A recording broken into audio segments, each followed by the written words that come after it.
In this video, I'm going to talk to you about how you can meet your shadow to find your hidden self. Hey guys, it's Abby and welcome back to another video. So let's start this video with a bit of an activity. I want you to get out a piece of paper or something, your notes, something where you can write something down. So once you have that, I want you to think of something or someone that you really hate. Okay, I want you to begin to write the most extensive list, detailing as much as possible. What about this person or thing enrages you? Where do you feel that there is such an overwhelming feeling of injustice? This person or thing frustrates you, this person or thing irritates you.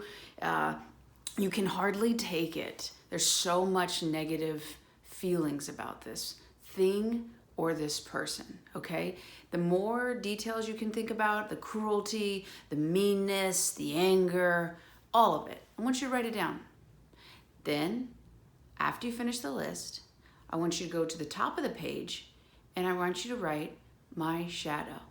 There it is, you found it. And you might have a hard time right now thinking that I am full of it, right? Like, that is not me.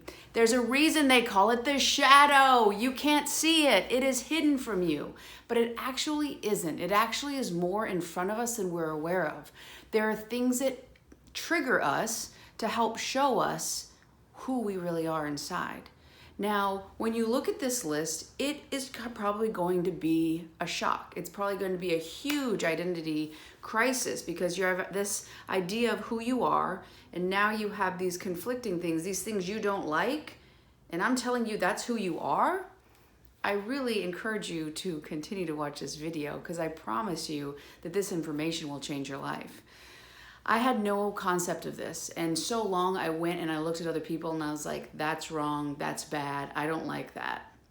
And I had no idea that what I was doing was seeing parts of me that I have disowned and disassociated with.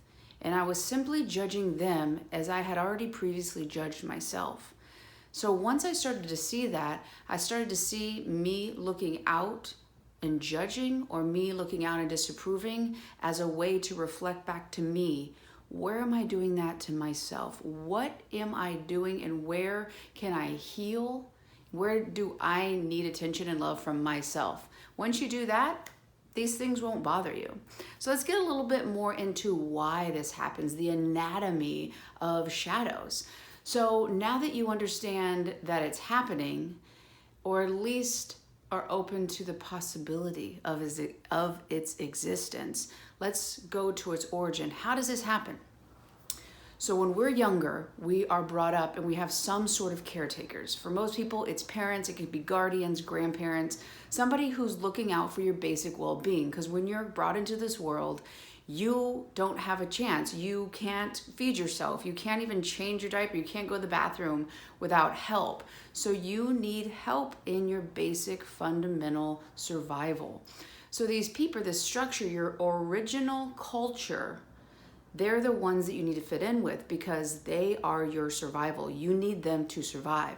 So what happens is, if in this structure, things like asking questions, it can be talking. When an adult's talking, you're talking too. It could be, there's so many different things. It could be, wanting to go and explore, and the basic caretaker, your basic community and culture thinks that that's dangerous. So you might have a natural inclination to go out and look into the face of danger and not care about the risk and just have this sense of adventure, this really free heart. Well, if in your culture that makes your mom or dad or guardians uncomfortable because they don't believe in that, they don't see that as a good thing, they're going to tell you that's bad. Don't do that. You're going to get hurt. That's a bad thing. And you're going to say, oh no, I need to fit in with them, so I don't want to cross them because they are helping me survive in this world. So I need to accept what they say, or I'll be left and cast out on my own. So what happens is you basically you knock that part of you off, you fragment from it, you disassociate, and you then put that in a shadow. You don't accept that to be you because you're told it's dangerous, you're told it's gross, you're told it's wrong, and that is then put away. This often happens too with people who like to eat a lot, or sweets, or something like that. Or as a kid, kids go through all sorts of growth spurts. So a kid might be having a spurt where they're a little bit heavier right before they grow, and they might be shamed or told, you cannot be a certain weight. It is wrong for a woman, for instance, to be more than this weight. So they might have a pre-existing disdain for people who are over that weight. They don't understand that the whole reason that they accepted that to be true was simply to be in that culture, to be accepted. There are so many other examples of what can be in shadow. Again, if you go back to your list that you so diligently wrote when we started this video, you'll start to see where your shadow is. Everyone's shadow is going to be different because there are so many different things, not only your own personality, how it's different than everybody else's, but also to your original culture, what they asked and demanded and shunned and shamed in you versus me versus everybody else. So it's important to understand the origin of why this happened, to go back to that child that you were, and to help them understand that, that's why it happened. And it's okay. It's okay to be loud. It's okay to want to go and explore. And now that you have your adult mind to reason on those things, you can then accept those parts of you back. You can accept that being loud and telling stories and liking attention. I used to see people who wanted a lot of attention. I was like, God, could they shut up? Geez, you're so arrogant over there. And all it was is me seeing me, because I love to get attention. Everything in moderation. So now when I see people wanting to get attention, it makes me giggle because I just see me and I'm kind of like, I feel you, I can relate to that. And so originally these people were annoying to me, and now I feel a kinship to them. I feel a connection of yeah, I do that too. That meets a need for me. I like that. That's something I enjoy. You too? That's great. So where there was this irritation, once I accepted it in myself, I could then accept them because I never had anything against them. It was always about me. So as you start to understand the anatomy of your shadow, what it is right now, and then where it came from, you'll go back to those original traumas, basically, of when you were shamed, when you were judged into changing your natural state of being so that you could fit in. You use your mind now, much more experiences, you have more understanding of the world, and that little kid, it didn't know any better. So now you get to go back there. You can do a lot of inner child work. There's an amazing meditation. It's called Ho'oponoponopono. I believe it's from the Hawaiian culture, and it's a really beautiful meditation. The whole idea is basically, I am sorry. You can do this for anybody, but in this specific thing, it really helps, again, for your inner child. I'm sorry for ever seeing you as anything but whole and complete. I ask for your forgiveness. I love you and thank you. I'll add the link to the meditation, because after that, the doctor who does a lot of this work, he has you go into a meditation for your not your middle child, your younger child, your inner self, your inner child. There it is. A meditation for your inner child. And it's one of the most beautiful meditations I've ever done. I've shared it with other people, and it's really had a very powerful effect on them. I feel like it's a really important realization that you can go back and connect. And a lot of times what happens is we disconnect with our inner child. We disconnect with those parts of ourselves, and they're still there. They never leave. We just abandon it. We just abandon them. We abandon ourselves for the sake of somebody else because it was necessary at the time. We needed to survive. We couldn't do it on our own, and now we can.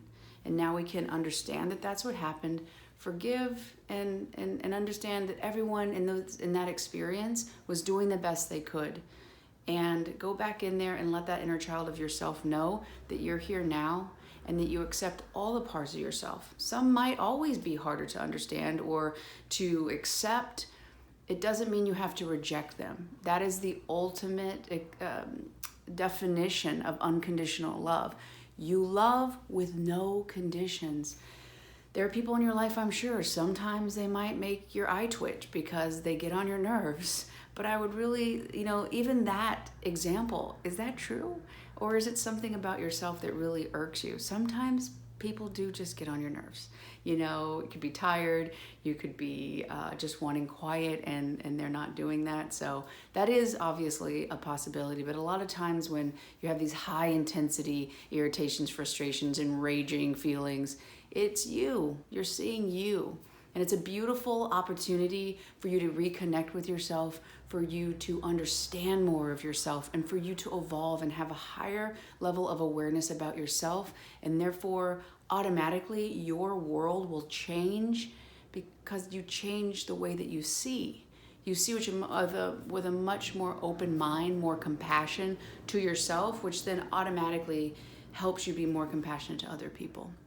So again, check out that meditation, and I really encourage you to, if you didn't do the list at the beginning, do it now. Another person's work who's really powerful, and